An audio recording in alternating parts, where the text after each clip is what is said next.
글로벌 외신센터입니다. 말씀 주신 세 가지 내용들을 위주로 한번 체크해 보겠습니다. 김민아 캐스터와 함께합니다. 어서 오세요. 안녕하세요.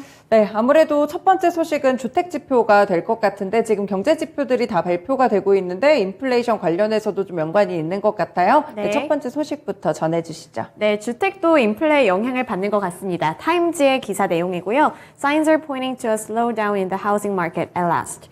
이번에 주택 지표 어떻게 나왔는지 기사 통해서 살펴보겠습니다.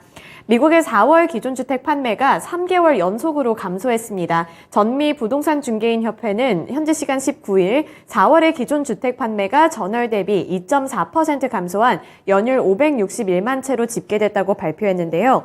이는 전월의 577만 채보다 감소한 수치고요. 월스트리트 저널이 집계한 전문가 예상치인 564만 채를 밑도는 수준을 기록하게 된 것이었습니다. 이 4월의 기존주택 판매는 지난해 같은 기간에 비해서는 5.9% 감소하게 된 수치였고요. 모기지 금리가 상승한 가운데 4월의 기존주택 판매 중간 가격은 39만 1,200달러로 지난해 4월보다 14.8% 증가한 수치라고 합니다. 또 이렇게 월스트리트 저널에 따르면 이는 지난 1999년 이후에 역대 최고 수준이라는 점도 함께 확인해 볼 수 있었습니다. 네, 그럼 이런 지표들이 확인된 이유는 뭔가요? 네, 오르게 된 이유도 함께 살펴보겠습니다. 그동안 주택 수요가 공급을 초과하게 되면서 주택 가격이 급격하게 올랐는데요. 주택 가격이 오르게 되고 또 모기지 금리가 급등하게 되면서 첫 주택 구입자의 비율은 4월에 28%로 1년 전에 31%보다 감소하게 됐습니다. 이렇게 수요와 공급 부분에서도 이게 맞지가 않았고요. 주택 가격이 급격하게 오르게 되면서 이렇게 영향을 좀 받은 것으로 분석이 되고 있습니다. 그리고 아무래도 아까 앞서 말씀하셨던 것처럼 인플레이션의 영향도 피해갈 수가 없었는데요. 이 프레디 맥에 따르면 30년 만기 고정 모기지 금리는 4월에 4.98%를 기록을 했는데 이는 지난 3월에 4.17%보다 급격히 상승한 수치라고 합니다. 이 월간 판매 속도 기준 재고도 2.2개월치가 지금 남아있는 상황인데요. NIAR의 로렌스 윤 수석 이코노미스트는 집값 상승과 모기지 금리 급등에 따라서 구매 활동이 급격하게 감소했다고 분석을 했고요. 앞으로 몇 달 동안 더 많이 하락할 것으로 보이고 지난 2년간 눈에 띄게 급등한 데 따라서 팬데믹 이전의 주택 판매 활동으로 돌아갈 수 있을 것이라고 분석을 했습니다. 그나마 긍정적이었던 부분은 이 주택 공급은 매우 느린 속도기는 하지만 점차 개선되고 있다는 시그널까지 포착이 되고 있다는 부분이었습니다. 네, 주택 중개 가격이 오르고 있다는 소식도 있었는데 판매까지 감소하는 이런 인플레이션 영향이 주택 쪽에서도 나타나고 있습니다. 경기 침체 이 부분과 영향도 있을지 계속해서 살펴보셔야겠습니다.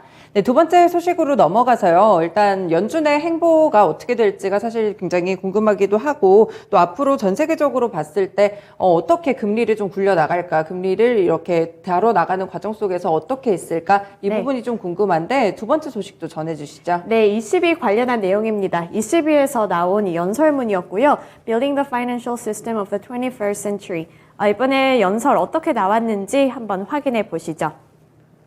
유럽 중앙은행 부총재가 글로벌 인플레이션 압력과 성장에 대한 위험 속에서 물가 안정 의무를 이행하기 위한 좁은 길을 걷고 있다고 말했습니다. 3분기에 순자산 매입을 일찍 완료한 후 경제 전망에 따라서 그로부터 얼마 후에 첫 금리 인상을 단행할 것이라고 예상을 했는데요. 현지 시간 19일 기준 ECB에 따르면 루이스 데 건도스 ECB 부총재는 이번에 21세기 금융시스템 구축을 주제로 한 이 심포지엄에서 연설을 했는데요. 그 연설에서 이러한 멘트를 줬습니다.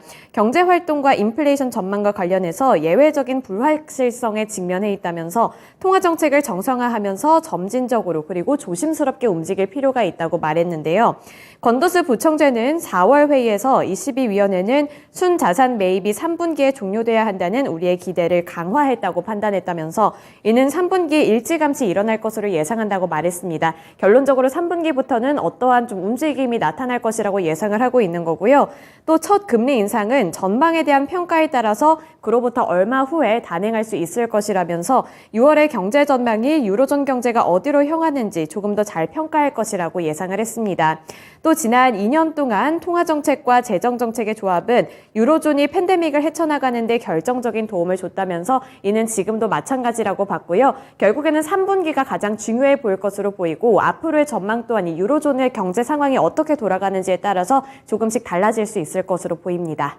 네, 6월에 경제 지표를 확인한 다음에 3분기부터 어느 정도의 행동을 취할 것으로 살펴보고 있는 상황인데요. 그럼 앞으로의 전망에 대한 또 구체적인 언급은 없었나요? 네, 구체적인 발언도 함께 살펴보시죠. 다만 그는 통화정책은 인플레이션이 중기적으로 2%에서 안정되도록 해야 하며 재정정책은 매우 선택적이고 목표 지향적이며 일시적이어야 한다고 강조했습니다.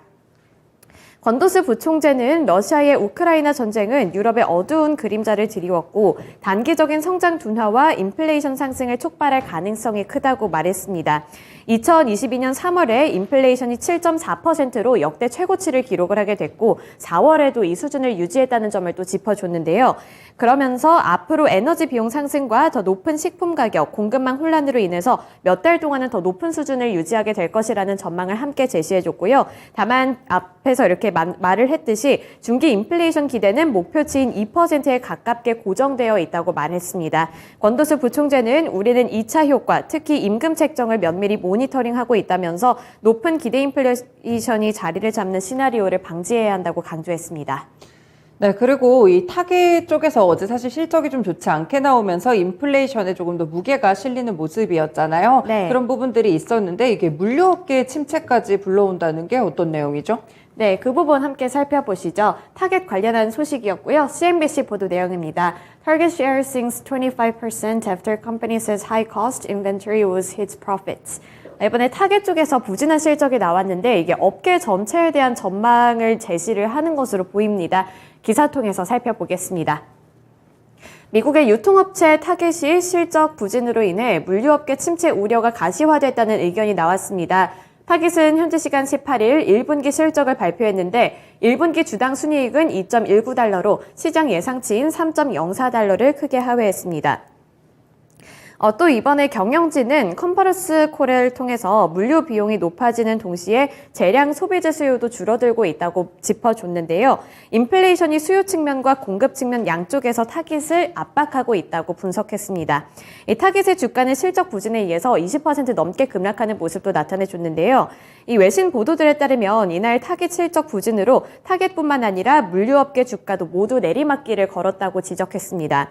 다우존스의 운송평균지수는 이날 7.4% 하락하면서 52주 고점 대비 25% 내리게 됐고요. 또 올드 도미니언 프레이트 라인과 XPO 지니틱스도 모두 10%대 하락세를 나타냈습니다. 아무래도 이렇게 소비 지출에 대한 경제 지표가 되는 이런 물류업계 타겟이 좀 대표적인 종목인 만큼 이렇게 급락하게 되고 실적 부진으로 이어지게 되면서 물류업계 전체적으로 좀 난항을 겪고 있다는 것을 유추해 볼 수 있었는데요. 그러한 분석에서 좀 어느 정도 의미를 갖고 있다고 외신들은 평가했습니다.